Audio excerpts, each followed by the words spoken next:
ඉතින් guys අද කතා කරමු මෙන්න මේ වගේ DSLR කැමරා එකක shutter count එක බලාගන්නේ කොහොමද කියලා. ඉතින් guys shutter count එක කියන්නේ මෙන්න මේ වගේ කැමරාවල තියෙනවා අපිට ෆොටෝ මෙච්චර ගහන්න පුළුවන් කියලා ලිමිට් එකක්. ඉතින් මෙන්න මේ වගේ කැමරා එකක තියෙන සාමාන්‍ය ලක්ෂයක් වගේ තමයි ෆොටෝ ගහන්න පුළුවන්.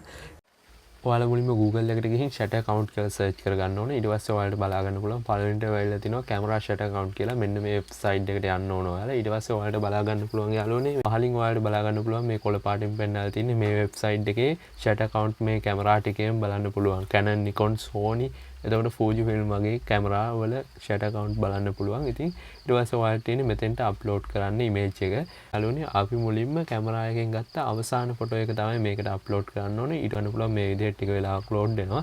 අවසානට ඔයාලට බලා ගන්න පුළුවන් මෙන්න මේ විදිහට shutter count එක ඇවිල්ලා තිනවා. 38367ක් විදිහට ඇවිල්ලා තිනවා. ඒ වගේම මේ කැමරා එකේ shutter count එක තියෙන්නේ ලක්ෂයක්. ඔයාලට මේක ලක්ෂයෙන් අඩු කරලා තව කොච්චර ෆොටෝ ගහන්න පුළුවන්ද කියලා බලා ගන්න පුළුවන් ඉතින්.